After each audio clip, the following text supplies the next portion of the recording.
Shalom, selamat pagi saudara-saudari yang dikasih oleh Tuhan. Apa kabar kita hari ini? Doa dan pengharapan kami, kita dalam keadaan baik, sehat, damai sejahtera dalam tuntunan Tuhan. Saudaraku, sebelum kita memulai renungan kita hari ini, mari kita berdoa. Terima kasih Tuhan, Tuhan tetap memberkati kami dan menolong kami, memberikan kami kehidupan. Dan saat ini kami akan bersama-sama merenungkan firman-Mu. Ya Roh Kudus, mampukan kami untuk memahami sabda-Mu serta melakukannya dalam hidup kami setiap hari. Dalam nama Yesus kami sudah berdoa. Amin. Saudara-saudari, mari kita membuka Alkitab kita, Mazmur 74, ayat yang kedua yang menjadi ayat renungan harian kita hari ini. Demikian firman Tuhan. Ingatlah akan umat-Mu yang telah Kau peroleh pada zaman purbakala, yang Kau tebus menjadi bangsa milik-Mu sendiri.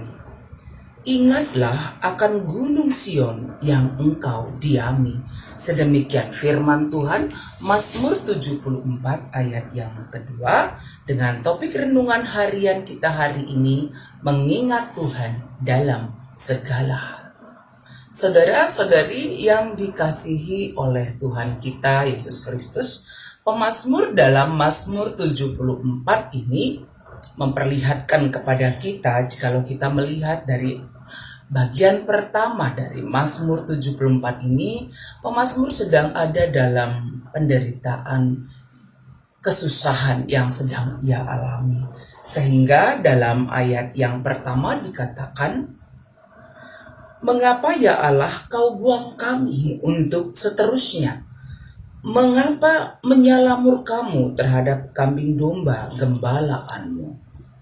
Hal ini memperlihatkan ketika pemazmur ada dalam kesusahan yang sangat berat oleh karena berbagai pergumulan yang sedang dihadapi dan sedang ada di dalam masa pembuangan. Pada masa itu yang sedang mereka alami adalah penderitaan yang berat.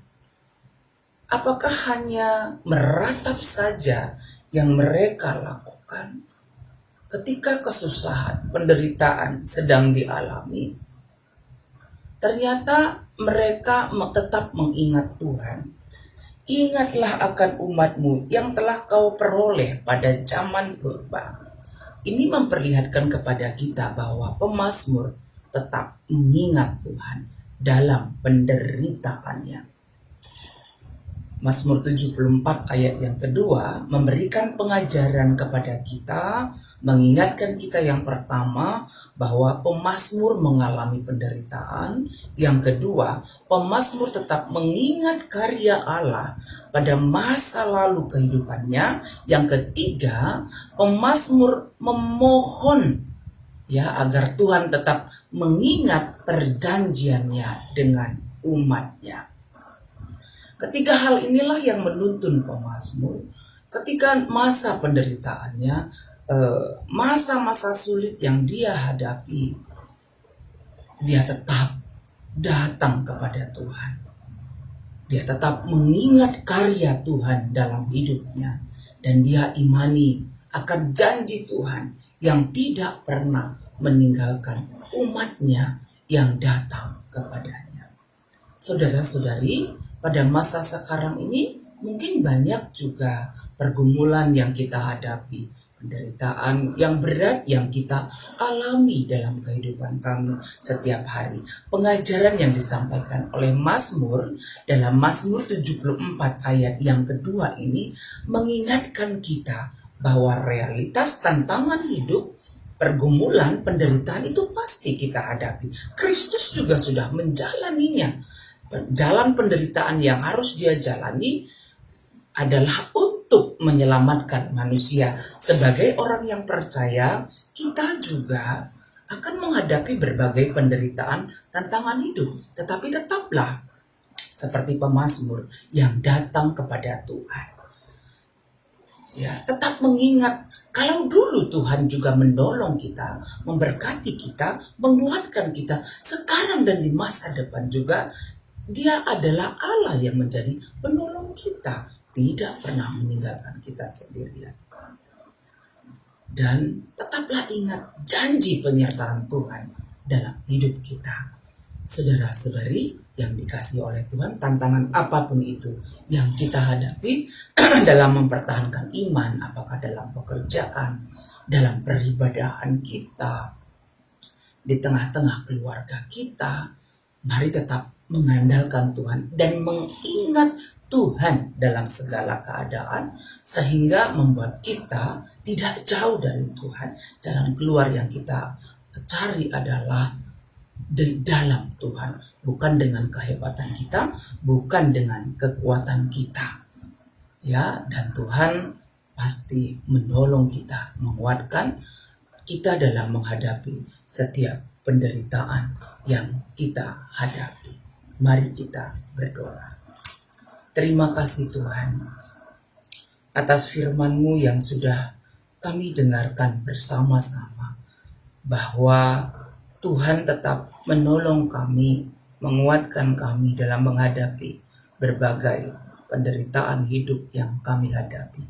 Seperti pemazmur yang sedang menghadapi penderitaannya, dia tetap mengingat Tuhan, mengingat karya Tuhan pada masa lalu, dan mengimani bahwa saat ini dan selamanya Tuhan akan menolong kami. Mengingat bahwa perjanjian Tuhan, janji Tuhan, janji penyertaan bagi kami. Mampukan kami menjalani hidup kami seturut dengan kehendak-Mu Tuhan. Tuhan, saat ini kami berdoa bagi semua jemaat Tuhan dimanapun berada, khususnya jemaat Tuhan yang ada di GPKP Sitelusada Bekasi, yang sedang sakit, Tuhan berikan pemulihan kesehatan yang sempurna.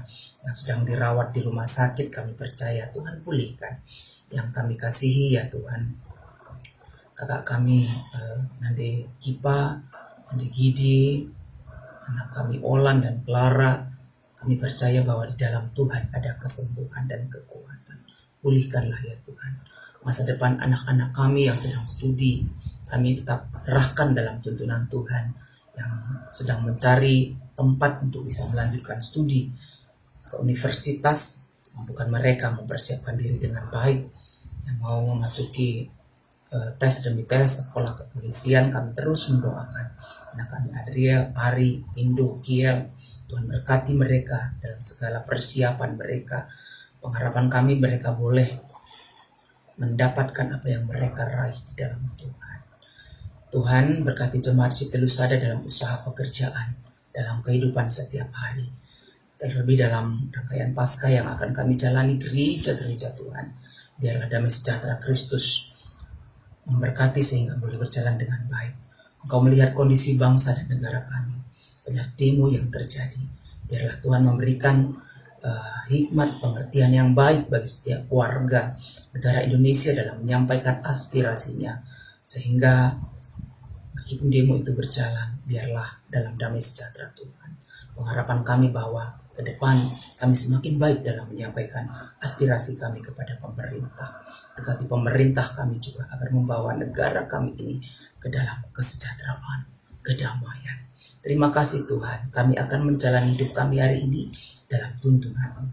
Ini doa kami ya Bapa, dalam nama Yesus kami sudah berdoa. Amin. Saudara-saudari, mari kita menjalani kehidupan kita hari ini dengan tetap mengingat karya Tuhan dalam hidup kita. Berbagai situasi keadaan kita alami, meskipun dalam penderitaan, tetaplah ingat Tuhan yang menjadi penolong kita dan tetap menyertai kita.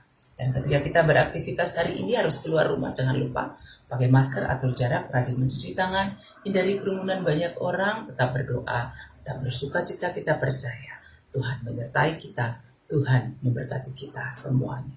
Amin.